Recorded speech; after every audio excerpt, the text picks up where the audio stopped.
Baik anak-anak, pada bab ini kita akan mempelajari tentang sistem pernafasan.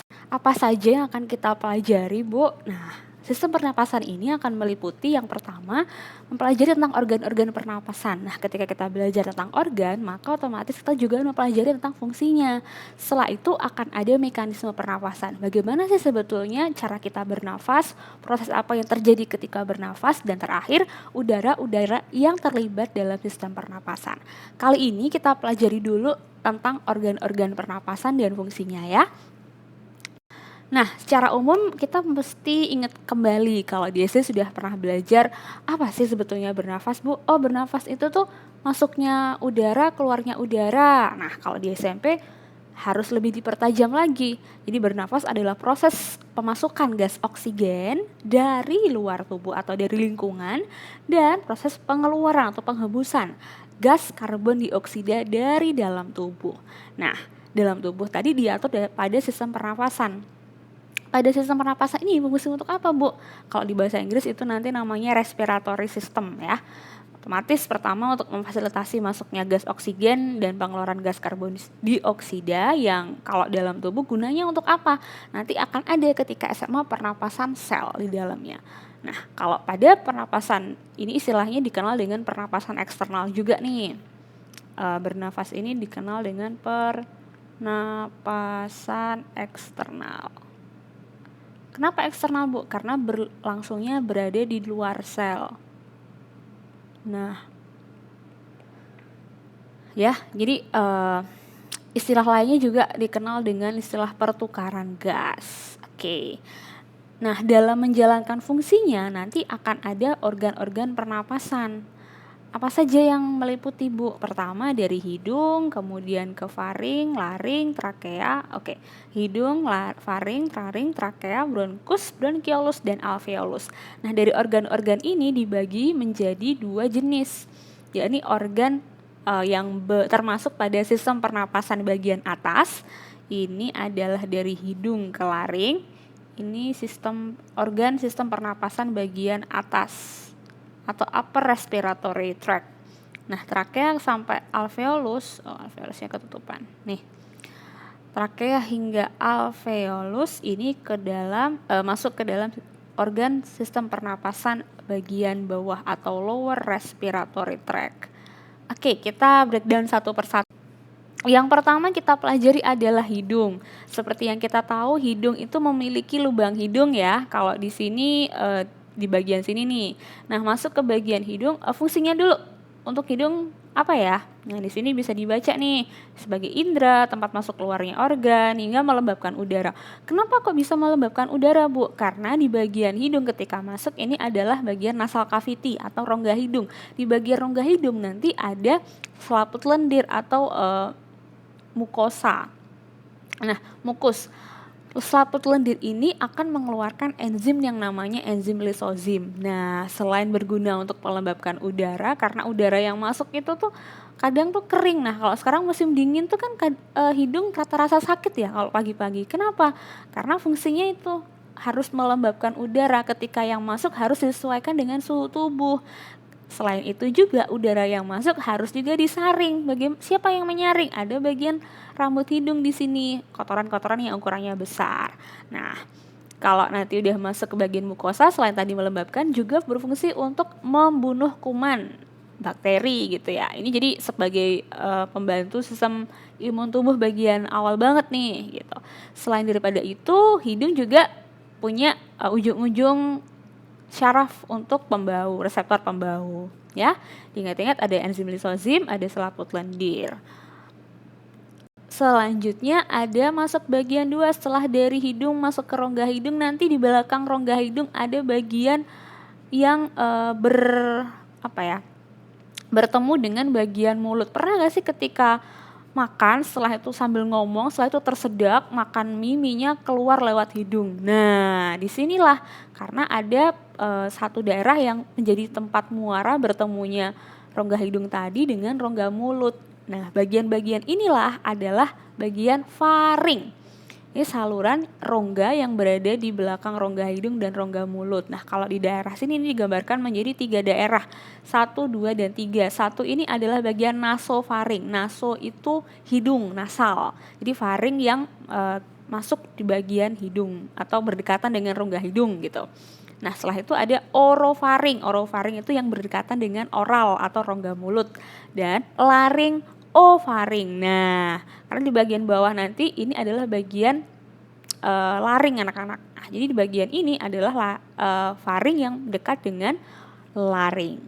Ya, makanya laring ofaring. Nah, di bagian nasofaring dan juga orofaring terdapat amandel. Siapa yang pernah denger nih kalau pas kecil nih, kalau misalnya ibu-ibu di Indo gitu ya, jangan banyak makan es, nanti kena amandel. Lah, amandel itu apa? Itu sebetulnya adalah bagian tonsil yang masuk ke sistem imun, karena di sini nanti berfungsi sebagai ya kalau ada kuman bakteri, nah sistem imun pertama kali yang menjadi garda depan adalah bagian tonsil ini.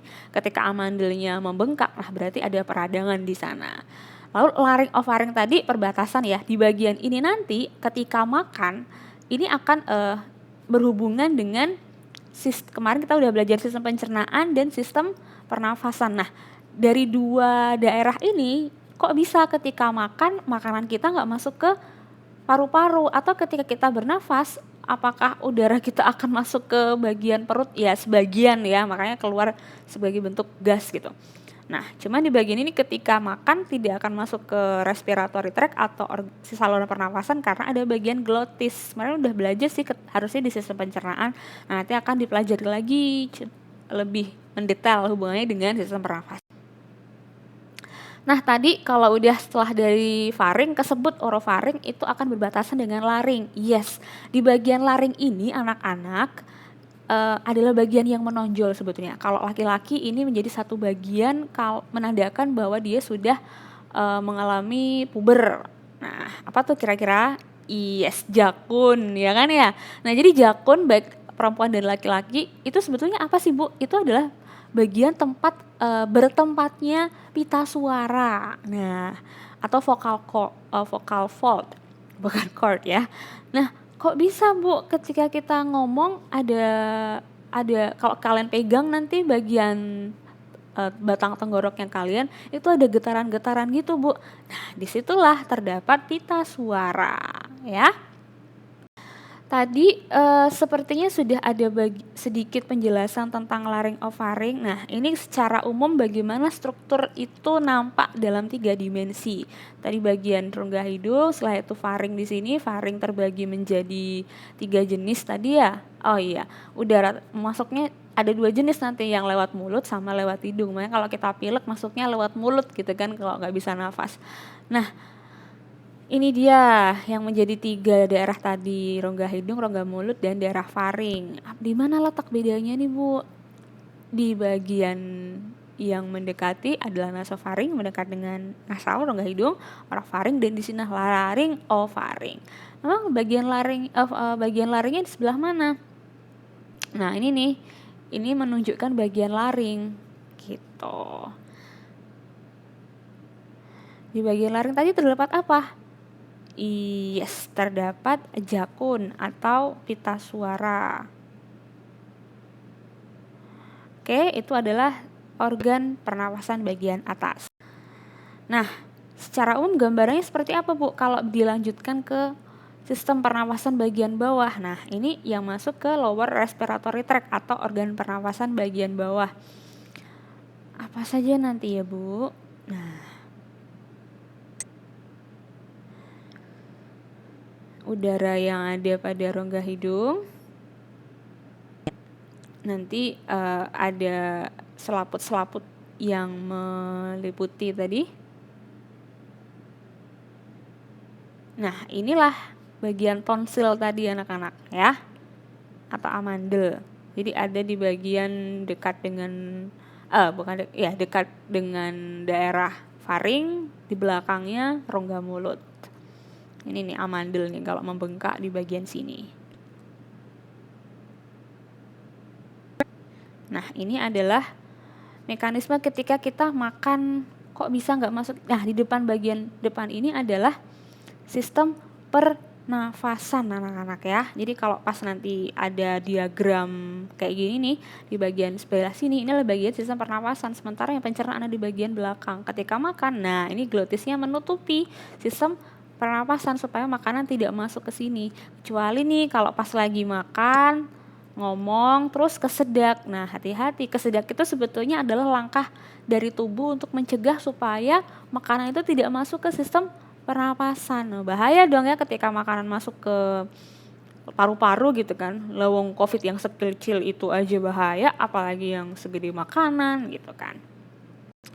Oke, kita lanjutkan. Setelah itu masuk pada sistem pernapasan bagian bawah, mulai dari trakea. Kalau tadi sekilas trakea itu bentuknya panjang dan tenggorok, kalau kalian pegang itu kan ada kayak gerenjelan-gerenjelan. Nah, gerenjelan-gerenjelan tuh apa, Bu? Nah, di dalam dari struktur trakea nanti ada otot dan juga ring. Ring? Iya. Nah, ringnya itulah yang dikenal dengan trakea. Nanti ada tersusun atas 4 lapisan. Lapisan yang pertama itu dikenal dengan lapisan mukosa. Nah, di sini lapisan mukosa. Ada sel-sel bersilia. Bersilia tuh maksudnya gimana, Bu? Selnya punya juluran akar gitu.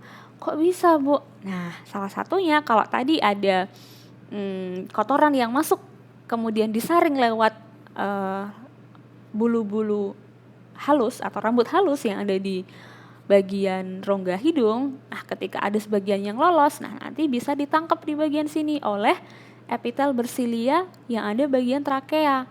Nah, pernah gak sih kalian mengalami dahak kalau lagi batuk gitu kan, di bagian tenggorokannya tuh ngerasa ada ganjel, terus kalau dibatukin keluar lendirnya. Nah, disinilah di sel goblet utamanya itu berfungsi menghasilkan mukus atau lendir. Gunanya juga sama tadi ya, menangkap atau menyaring udara pernapasan. Jadi lendir itu selain ada isinya bakteri, juga ada kotoran yang tersaring. Nah, itu harus dikeluarkan dari dalam sistem saluran pernapasan. Di bagian 2 ini apa kira-kira ya? Di bagian 2 itu adalah lapisan submukosa, menghasilkan lendir juga. Di bagian 3, nah itulah tadi kalau ada gerenjelan-gerenjelan itu ada tulang anak-anak. Tulangnya tulang rawan. Kalau kita udah belajar tulang di semester 1, bentuknya cincin. Iya, bentuknya cincin karena tadi kalau digambar itu bagian trakeanya tuh seperti ini gitu ya. Nah, fungsinya untuk apa, Bu? Fungsinya untuk menjaga saluran trakea agar tetap terbuka. Gak lucu dong kalau misalnya kita nafas terus tiba-tiba batang tenggorokannya kita mengempis gitu kan. Nah, nanti gak bisa masuk tuh. Bu, kalau gitu orang asma itu berarti bisa aja ya, Bu, ya trakeanya tidak berbentuk sempurna. Salah satunya iya. Nah, ada berapa jumlah cincin yang ada di tenggorokan kalian? Rata-rata sih 16 sampai 20 cincin yang susunannya vertikal ke bawah. Jadi kalau digambarkan kayak gini nanti. Digambar nanti di video nanti insya Allah ada. Terakhir paling dalam adalah lapisan adventitia. Nah, yang berhubungan langsung dengan jaringan ikat. Seperti tadi dijelaskan bahwa fungsi trakea selain untuk menyaring udara pernapasan, melembabkan, dan sebagai saluran jalannya udara pernapasan. Masuk setelah trakea kira-kira kemana ya? Iya, betul sekali. Kita masuk ke bagian bronkus atau cabang batang tenggorokan. Nah, ini tadi adalah trakea-trakeanya ya. Di bagian yang cabang 2 inilah, ini disebut dengan bagian bronkus. Ada 2 cabang yang ke arah kanan dan juga ke arah kiri. Rata-rata diameternya tuh mulai dari 0,2 sampai 1 cm. Fungsinya bronkus ini untuk apa, Bu? Masih ada di dalamnya sel epitel juga, masih ada cincin-cincin tulang rawannya. Jadi fungsinya kurang lebih sama dengan trakea, menyaring, melembabkan, dan juga sebagai saluran. Lapisannya apakah sama, Bu? Masih sama juga, ada lapisan mukosa, submukosa, tulang rawan, dan adventitia ya. Jadi yang membedakan antara bronkus dengan bronkeolus itu di mana, Bu? Nah, kalau tadi setelah dari bagian bronkus nanti akan bercabang-cabang lagi yang menjadi cabang lebih kecil. Nah, inilah disebut dengan bronkiolus anak-anak.